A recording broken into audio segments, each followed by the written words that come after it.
Bienvenidas y bienvenidos a un nuevo podcast de Sostenibilidad 25.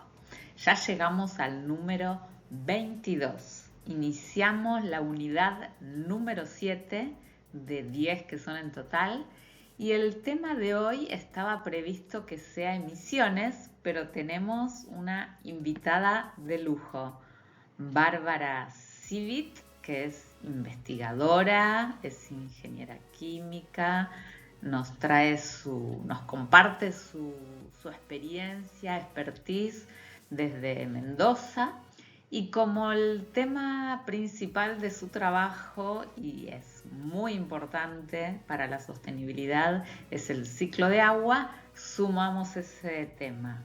De manera que el título de la presentación de hoy es Combinación de emisiones y uso de agua, y está a cargo de la ingeniera Bárbara Civit. Por otro lado, iniciamos septiembre, así que nuevo look, un look más primaveral, se viene la primavera. Y también quiero contarles quién es Bárbara Civit. Bueno, te dije que es ingeniera química, es investigadora del CONICET, es investigadora docente en la Universidad Tecnológica Nacional en Mendoza. Ella trabaja en el grupo Clíope, que se dedica a sustentabilidad industrial. ¿Qué significa esto? Que trabajan en ciclos de vida, entre ellos algunos de los que mencionamos, huella de carbono. Ella es especialista fundamentalmente en huella de agua. Recordemos que habíamos visto los ciclos de carbono, los ciclos de vida, los ciclos de los procesos y el ciclo del agua. Hacen servicios de huellas de medición, evaluación de huella de carbono y huella de agua para industrias, organizaciones, de manera que si tenés esa necesidad, sabés a quién contactar. Ella dirige como investigadora docente de la UTN 2 tesis de trabajo. Uno de ellos es sobre huertas urbanas, evaluación de su performance, de su desarrollo y su uso para mitigación de efectos ambientales. Y también evaluación de la sustentabilidad de los alimentos, no solamente desde la perspectiva de la medición de huella de carbono, sino incorporando la huella del agua, como vas a ver en el desarrollo de esta presentación. El otro tema de tesis se relaciona con la evaluación del impacto ambiental asociado a los residuos, desperdicios de los procesos industriales. ¿Cómo miden ese impacto ambiental? Evaluando, por ejemplo, huella de carbono y huella de agua. ¿Por qué es tan importante el agua? Porque es, por un lado, una fuente de generación de electricidad. Imagínate que vos para alguna de las fuentes que vimos en la matriz energética tenés que comprar petróleo o alguno de sus derivados. En este caso usás el agua. Es un recurso hídrico que vamos a ver que puede estar disponible si hay un ciclo sano, en equilibrio, o podemos tener escasez de agua y no tener producción por esa vía. Y bueno, es una de las fortalezas de Latinoamérica, así que es interesantísimo y vamos a seguir con el tema en otras charlas. Asociado al agua y al vertido, vamos a ver la semana siguiente, y después los residuos sólidos. ¿Qué es lo distinto? Que antes nos enfocábamos fundamentalmente en los efectos ambientales. Y ahora vamos a ver cuáles son las causas, dónde están, qué es lo que hay que cuidar. Los dejo con la especialista.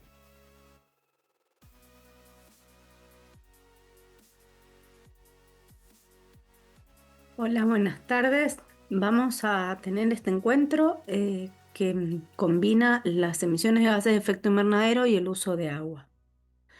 Mi nombre es Bárbara Civit, soy investigadora de CONICET, investigadora y docente de la UTN FRN.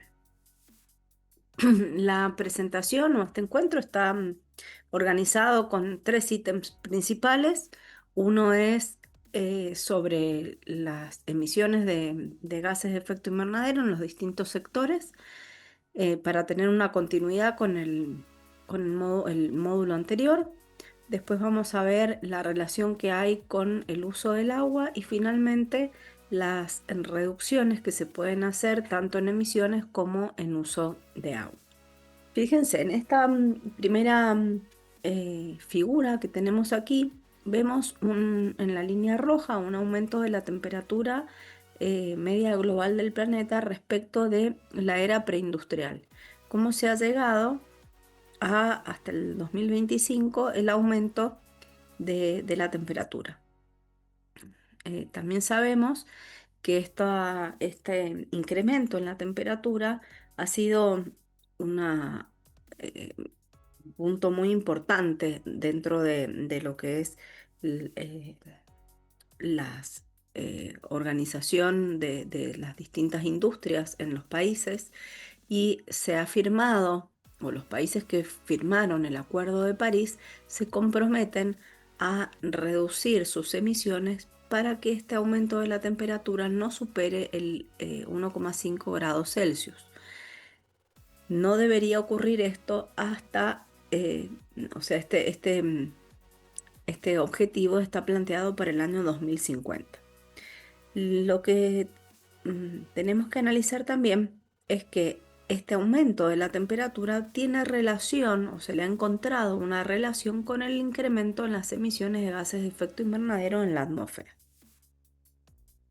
Entonces, vamos a ver algunas de las consecuencias que se dan a partir del incremento en la temperatura.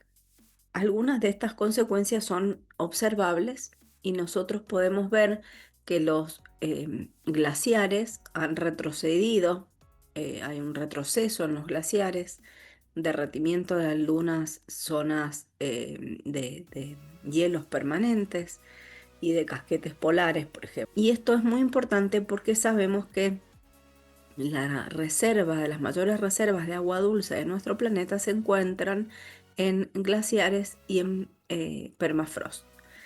Otra de las consecuencias que vemos por el incremento de la temperatura es la magnitud o la severidad que se dan algunos eventos meteorológicos, como por ejemplo aquellos marcados por las precipitaciones. Puede ser o por la ausencia de precipitaciones, que se incrementan las sequías, o al revés, por el aumento de las precipitaciones y se producen grandes inundaciones y algunos otros problemas que provienen de este aumento de precipitación. Por otra parte, el incremento en la temperatura media global del planeta también ha generado eh, algunos procesos de calidad en los ecosistemas e incluso en la salud de las personas, porque se modifican justamente por estos eventos meteorológicos que mencionábamos hace un ratito, o cambios en la humedad o en la persistencia de de alguna de estas variables meteorológicas, cambian también características que tiene un determinado sitio, un determinado cultivo, por ejemplo, una especie para estar predispuesto, para poder ser atacado por plagas, por distintos tipos de enfermedades y demás. Entonces, esto puede marcar también una diferencia no solamente meteorológica, sino de otra índole. Y finalmente, si se ven amenazadas las formas de producción de alimentos, acceso al agua o estos problemas de inundaciones que puedan poner en riesgo condiciones de salubridad, también podrían verse afectadas las características o las condiciones de la salud de las personas. Es decir, que estas son algunas de las consecuencias que derivan del aumento de la temperatura media global del planeta y su relación con el posible cambio climático. Otra de las variables que tenemos que considerar cuando se hacen este tipo de análisis es que se ha dado también un aumento en la población del planeta. Si nosotros vemos el aumento total hasta el 2023 en la población del mundo, ha sido bastante elevada respecto de 1950. Ahora, si miramos algunos países en particular, podemos encontrar que hay algunos que han tenido un aumento sostenido en el tiempo y hay otros que han tenido un aumento menor o que han mantenido su tasa de crecimiento poblacional. Este es el caso de Argentina. Fíjense que es la línea roja que está acá más abajo y hemos tenido prácticamente un crecimiento muy estable en la población. Entonces ya vemos que hay situaciones que hacen aumentar la temperatura media global del planeta. También se produce un aumento de la población. Este aumento de la población implica tener que darle tener que abastecer a esta población con alimentos, con energía, con movilidad y con vivienda y todo lo que ello implica. Entonces, hay una relación también entre el aumento de la población y el incremento en el uso de recursos. Justamente, uno de los objetivos que tiene, que se han planteado de aquí al 2050 también, es no solamente que la temperatura media global del planeta no se incremente más de 1,5 grados Celsius, sino que se pueda desacoplar el bienestar del consumo de los recursos. Y cuando unimos estas dos cuestiones, tanto las emisiones que se dan de gases de efecto invernadero, que pueden ser las causantes de el aumento de la temperatura media global del planeta y la población creciente, vemos que tenemos o podemos encontrar las emisiones per cápita, las emisiones por persona. Fíjense que hay países en los que, si bien, como pasa en nuestro país, y fíjense también que ocurre en el mundo, que si bien aumentó la población mundial, las emisiones per cápita a nivel global se han mantenido bastante estables o han aumentado, pero no con la misma relación. Mientras que otros países, como nuestro país, que tuvo una tasa de crecimiento muy estable, sin embargo, las emisiones por persona sí se incrementaron. Esto puede ser consecuencia de una modificación en los patrones de consumo, es decir, que al intensificarse el uso o el consumo de ciertos bienes o servicios y de cambios en la actividad, en las actividades que desarrollan las personas, puedan verse aumentadas también las emisiones por persona.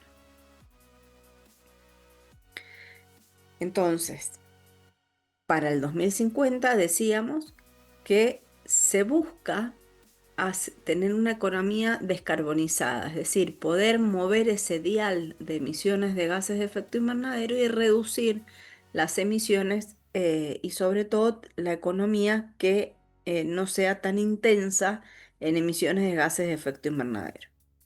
Para poder lograr esta descarbonización de la economía, tenemos que tener presente que hay tres sectores que equivalen al 75 o que son responsables del 75% de las emisiones de gases de efecto invernadero.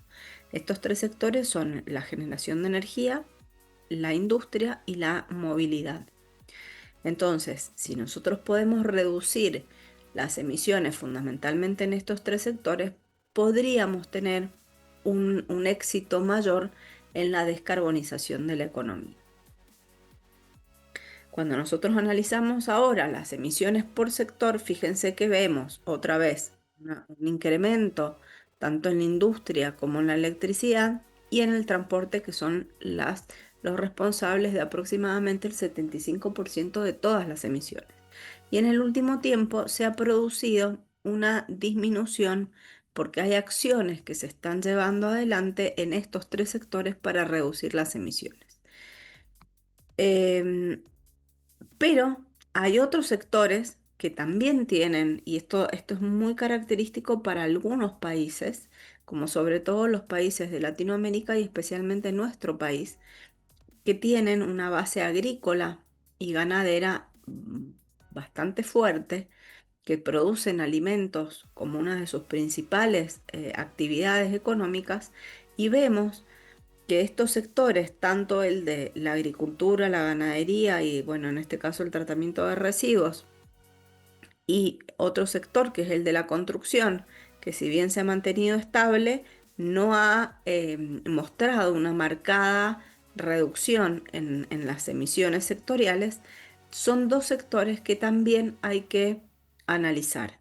El sector de la construcción particularmente tiene una característica que es que no solamente es muy intensivo en la ocupación de recursos, en las primeras etapas de lo que es construcción de la vivienda o el edificio, sino que como están pensados para que tengan una duración a largo plazo, durante el funcionamiento y el mantenimiento de ese edificio también tienen un alto consumo de recursos, una generación de emisiones elevadas, y entonces es un sector crítico en cuanto a las emisiones de gases de efecto invernadero y el uso de recursos naturales.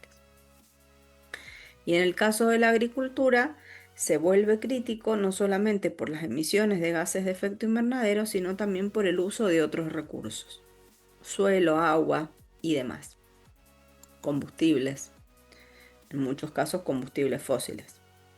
Entonces nos vamos a focalizar en la producción de alimentos, fundamentalmente porque nuestro país es un productor neto de alimentos, y podemos ver que si bien el sector agropecuario, el sector de la agricultura y la ganadería en nuestro país y en otros en general, la actividad es una gran fuente de emisión de gases de efecto invernadero, también tiene una gran oportunidad para reducir las emisiones de gases de efecto invernadero y para ser sumidero de gases de efecto invernadero, dependiendo de las actividades, del manejo de los cultivos o de las prácticas agrícolas y ganaderas. Y entonces, si bien es un sector crítico, como les decía, también es un sector que ofrece grandes desafíos y oportunidades de reducción de emisiones. Pero también este sector tiene una intensidad importante en el uso de otro recurso, que es el recurso agua. Entonces vamos a analizar ahora, como hicimos hasta recién con las emisiones de gases de efecto invernadero, qué ocurre con el agua. Fíjense, si nosotros analizamos las extracciones de agua por países, estas extracciones incluyen en la agricultura, la industria y el uso doméstico, que son los tres grandes usos que se dan en la población mundial en general. Y sabemos que a nivel mundial el mayor consumo de agua se produce en la agricultura, cerca de un 70%, mientras que la industria está cerca de un 20% y para el uso doméstico ronda el 10 o el 11%. Hay países en los que esa relación puede estar invertida, que haya más eh, consumo de agua en la residencia que en la industria, o países que son más industrializados tienen un acercamiento mayor a la ganadería o a la agricultura. Pero en términos generales, la relación es un 70% agricultura, un 20% industria, un 10% la población, el uso doméstico. Si ustedes se fijan en este gráfico, en esta imagen, vemos que hay una relación una correlación bastante marcada entre los países que tenían un elevado eh, una elevada generación de emisiones con los países que tienen un alto consumo de agua. Y a su vez son los mismos países que presentaban un aumento más notorio de la población. Nuestro país en este caso está más o menos en el medio de la extracción de agua para las distintas actividades económicas, agricultura, industria y uso doméstico. Ahora, si vamos a focalizarnos otra vez en el sector de los alimentos, podríamos analizar el consumo de agua por kilogramo de producto producido. Fíjense que en el gráfico aquí de la izquierda se hace un listado por kilogramo de productos de una cantidad, un volumen de agua asociado a la producción de estos. En realidad es la cantidad de agua que se extrae para producir estos alimentos. Pero están por kilogramo de producto y nosotros, si queremos hacer una comparación de la intensidad en el uso del agua, tenemos que poder buscar una unidad que represente cuál es la función de esos alimentos. Y la función de un alimento es nutrir. Entonces buscamos una unidad que nos permita representar esa función y así poder hacerlos comparables. Porque un kilogramo de un alimento y otro kilogramo de otro alimento no necesariamente tienen la misma característica nutricional. Por lo tanto, la comparación puede ser bastante confusa. Entonces, en el gráfico de aquí, de la derecha, vemos la extracción de agua por 100 gramos de proteína, que es una forma de expresar el valor nutricional de un alimento. Podríamos haber elegido también las kilocalorías o podrían estar tenidas en cuenta, no sé, hidratos de carbono, por ejemplo.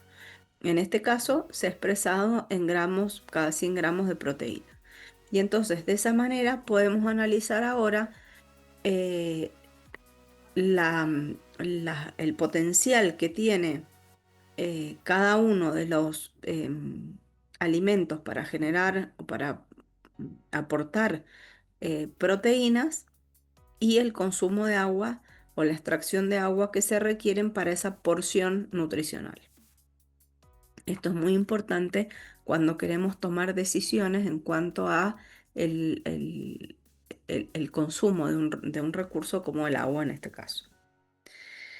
Entonces decimos que en algún punto el cambio climático y el consumo de agua se dan la mano, trabajan juntos y tenemos que abordarlos también de una manera conjunta. No podemos en este momento separar drásticamente, como se venía haciendo hasta hace muy poco tiempo, las emisiones de gases de efecto invernadero sin tener en cuenta el consumo de agua. ¿Por qué? Porque están íntimamente relacionadas y porque además tanto la agricultura y la ganadería como muchas otras industrias, el consumo de agua es material. Entonces, si bien podemos mejorar las emisiones de gases de efecto invernadero, si no hay muchas industrias que si no tienen el agua disponible para poder funcionar, por más que mejoremos un aspecto, no va a poder funcionar porque falta el otro recurso.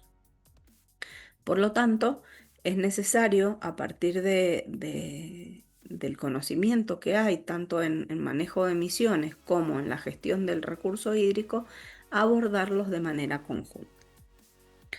¿Cómo podemos cuantificar entonces el uso del agua? Bueno, tenemos por ahora, hasta ahora, existen tres maneras distintas. Uno es conocer el agua virtual, que son los litros de agua necesarios para producir un determinado bien o servicio, que lo llamamos producto. Otra forma puede ser la huella hídrica, que está dada la metodología por la Water Footprint Network, y en este caso lo que nos dice es esos litros de agua que se necesitan para producir un determinado producto, cuál es la procedencia del agua, es decir, cuál es la fuente del agua, de dónde proviene el agua para hacer ese producto, y ver si ese uso es sostenible o no, haciendo una comparación con una referencia cuantificable.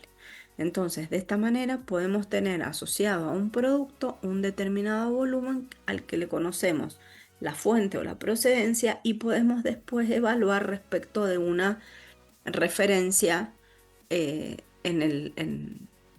términos de agua. Y finalmente tenemos lo que se conoce como huella de agua con enfoque de ciclo de vida, que está estandarizado en la norma ISO 14046 del 2014 y tiene en cuenta todas las etapas del ciclo de vida de un producto, y entonces los volúmenes asociados a ese ciclo de vida ahora vamos a traducirlos en impactos observables, como por ejemplo la escasez o la degradación a lo largo de todo ese ciclo de vida. Entonces tenemos otra información, no solamente un volumen, sino qué implica ese volumen de agua en un determinado sitio y con unas determinadas características de uso. Por otra parte, esa cuantificación se puede hacer en dos niveles diferentes. Podemos analizar la organización y sus actividades en un periodo de tiempo determinado, es decir, que si tengo un establecimiento que produce alimentos, yo puedo evaluar tanto las emisiones de gases de efecto invernadero como los consumos de agua en todas las actividades directas e indirectas de esa organización. Pero también podría hacerlo para un producto particular de esa organización, y entonces voy a tener en cuenta las emisiones y los consumos de agua asociados al producto y a toda su cadena de suministro. Y finalmente, cuando ya hemos cuantificado y ahora conocemos tanto emisiones como consumos de agua, podemos aplicar y proponer distintas estrategias, distintas formas de reducir esas emisiones, y cuando ya no podemos reducirlas más por las características propias del sistema o por las características de los procesos productivos o por las características del sitio donde se esté produciendo este determinado producto o la actividad de una organización, podemos compensar y así alcanzar, en el caso de las emisiones de gases de efecto invernadero, la neutralidad en carbono. Y esta compensación, como es un impacto global, es una compensación que se puede hacer mediante proyectos ubicados en distintas partes del planeta, que sirvan em, para justamente contrarrestar las emisiones que ya no hemos podido reducir, estas emisiones residuales. En el caso del agua, también, una vez que hemos cuantificado la cantidad de agua asociada al ciclo de vida de un producto, a un producto en sí, o a una organización, podemos ver qué estrategias de reducción se presentan, y cuando ya no puedo reducir más, aparecen estrategias de compensación. La diferencia fundamental es que esta compensación no, no se da a nivel global, sino que se da en el plano local, porque el uso del agua tiene una componente local. Entonces así nos encontramos frente a uso neutro o a la neutralidad en carbono y a la neutralidad en agua, o water positive como se conoce en la actualidad. Como conclusión, podemos decir que en primer lugar tenemos que poder cuantificar las emisiones asociadas a estos grandes emisores o a las fuentes de emisión que nosotros conocemos, y lo mismo con el consumo de agua. Una vez que se ha planificado cómo voy a cuantificarlo, hago la cuantificación, interpreto los resultados que esa cuantificación me da y finalmente tomo acciones para reducir o para compensar cuando sea necesario. De ese modo, también se puede acceder a una verificación por tercera parte y así obtener un sello ambiental que represente o que me dé transparencia y legitimidad al proceso que he hecho de cuantificación, reducción y compensación. Bueno, muchas gracias, y estoy disponible para cualquier consulta que ustedes quieran hacer.